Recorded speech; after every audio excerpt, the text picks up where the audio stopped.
The Lord be with you. And with your spirit. A reading from the Holy Gospel according to John. Glory to you, O Lord. There was a feast of the Jews, and Jesus went up to Jerusalem. Now there is in Jerusalem at the sheep gate a pool called in Hebrew Bethesda, with 5 porticos. In this lay a large number of ill, blind, lame, and crippled. One man was there who had been ill for 38 years. When Jesus saw him lying there and knew that he had been ill for a long time, he said to him, "Do you want to be well?" The sick man answered him, "Sir, I have no one to put me into the pool when the water is stirred up. While I am on my way, someone else gets down there before me." Jesus said to him, "Rise, take up your mat, and walk."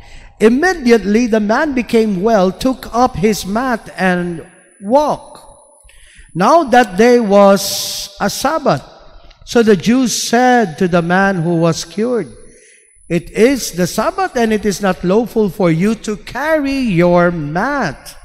He answered them, "The man who made me well told me, 'Take up your mat and walk.'"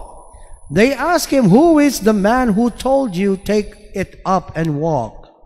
The man who was healed did not know who it was, for Jesus had slipped away, since there was a crowd there. After this, Jesus found him in the temple area and said to him, "Look, you are well. Do not sin anymore, so that nothing worse may happen to you." The man went and told the Jews that Jesus was the one who had made him well. Therefore, the Jews began to persecute Jesus because he did this on a Sabbath. The Gospel of the Lord. Praise to you, O Lord Jesus Christ. Please all be seated. Good afternoon, everyone. Good afternoon, Father. Sa ating unang pagbasa, kapansin-pansin dito ang sinabi ni Propeta Ezekiel tungkol sa pangitain niya sa tubig. Take note of this. Nagkaroon siya ng pangitain tungkol sa tubig na kinaukaw. No, it was being stirred up. At dahil nakaukaw yung tubig sa pangitain ni Propeta Ezekiel, nagkaroon ng templo. Yung patay na tubig na alat ay nagkaroon ng buhay. At ang mga puno ay nagkaroon ng mga bunga na nagsilbing pagkain ng mga tao at naging gamot na rin nila. At ito ay napakagandang pangitain. Mga kapatid, kung ating titignan maigi ang pangitain ni Propeta Ezekiel, ito ay isang pamamaraan upang ipaliwanag niya kung gaano kabuti ang Diyos. It is His way of speaking figuratively or metaphorically, but sad to say, marami ang hindi nakaunawa dito. Anong ibig kong sabihin? Yung pangitain ni Propeta Ezekiel was taken literally. Literally. To the point that ang mga tao nung panahon ng ating Panginoong Yesus, ang nasa isip nila, mangyayari uli yung nakitang pangitain ni Propeta Ezekiel, na mayroong isang anghel na kakawkaw sa tubig. At dahil mangyayari ito, magkakaroon din ng paghihilom o paggaling ang mga tao. In effect, desperate people like the beggars and sick people, talagang naroroon sila sa tinatawag na Bethesda, na kung saan pinapaniwalaan, doon bababa ang anghel at kakawkawin ang tubig. Ayon sa mga Bible scholars, itong pangitain ni Propeta Ezekiel must not be taken literally.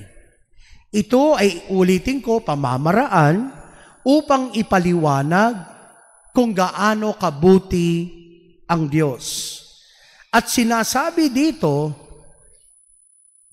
na gagawin ng lahat ng Panginoon upang ang mga tao maramdaman, gumaling ang mga may sakit. Ngayon, anong sinasabi ng Ebanghelyo din ngayon? Maaring hindi literal ang sinasabi sa Ebanghelyo, pero when we talk about water in the Bible, particularly in the New Testament, may sinasabi sa atin. At ano ito? Or rather, sino ito? Si Jesus. Si Jesus na kung saan siya ang tubig ng buhay, the living water. Mayroong isang lalaki na may sakit for 38 years, hindi makalakad, at tinanong siya ni Jesus, anong ginagawa mo dyan? No? Anong ginagawa mo dyan? At alam ng ating Panginoon, although alam na niya, pero nagtanong pa rin siya, gusto mo bang gumaling?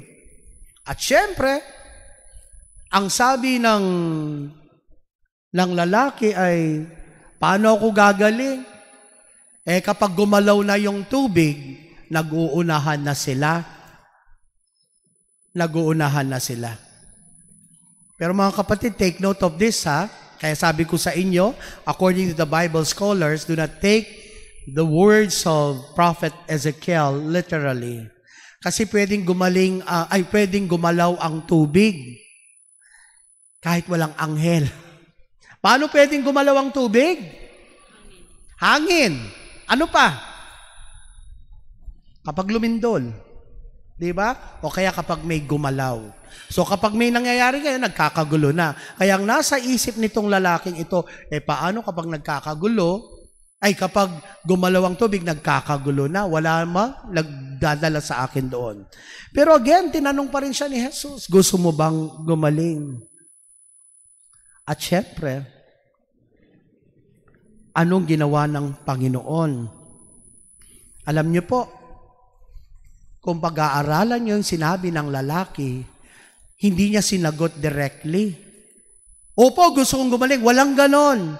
Nagdadahilan siya. Wala, di naman ako gagaling dyan kasi nga nag-uunahan.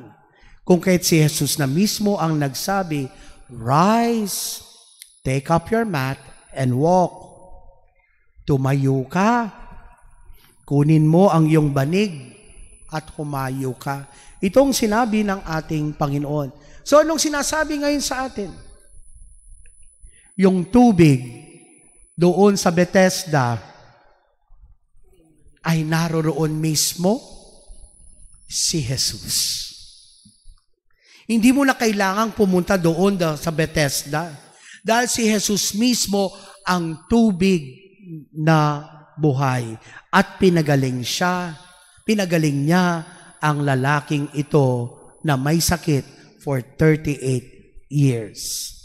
Mga kapatid, kung ating ring titignang maigi ang Ebanghelyo,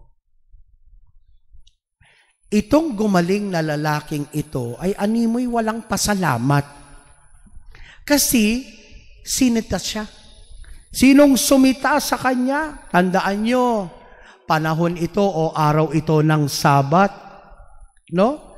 At kapag Sabat, nandiyan ang mga Hudyo na naghahanap ng mga tao kung sino ang hindi susunod sa utos ng Sabat. Bakit? Ano ba ang dapat gawin sa Sabat? Bawal magtrabaho. No? Huwag ka masyadong gumagalaw. Pero anong ginagawa nitong lalaking ito? Tumayo siya. Kinuha pa niya yung banig niya. Imagine dahil lang doon, binitbit mo lang naman ang banig mo eh. No? Ganun sila kabagsik sa pagtupad ng batas. Sinita siya. Itong lalaking ito, imbis na magpasalamat, anong sabi niya? Inutusan ako eh. Kaya ginawa ko. Kilala mo ba? Hindi. Ganun ang nangyari. Pero, nung dumating ang araw na nakilala niya ito, nakipag-usap pa si Jesus, anong ginawa ng lalaki? Sinumbong pa siya. Kaya lalong nagngit-ngit ang mga tao.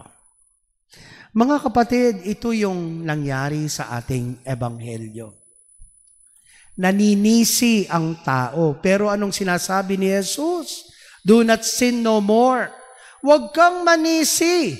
Magsisi. No? At yan din ang sinasabi sa atin. Ngayong panahon ng Kwaresma, huwag muna tayong manisi ng ibang tao. Magsisi tayo sa ating mga kasalanan. Kung kahit kapansin-pansin, kapag tayo'y nagsisimba, lalong-lalo na kapag linggo, kapag nire-recite na po natin o dinadasal natin yung inaamin ko, anong ginagawa natin? No? We strike our breast bilang paalala na talagang ako po'y nagsisisi. I have sinned through my own fault. Maganon pa tayo. Hindi natin ginaganon yung ating katabi. Tayo. Isang paalala na magsisi. Magsisi at huwag manisi. And this will be our point for reflection. My friends, Jesus is the living water, nagbibigay buhay, nagpapagaling ng mga may sakit. At sana, lumapit tayo sa Kanya, magsisi sa mga kasalanan, at sana ihanda natin ang ating sarili bilang paghahanda sa Pasko ng muling pagkabuhay. Amen.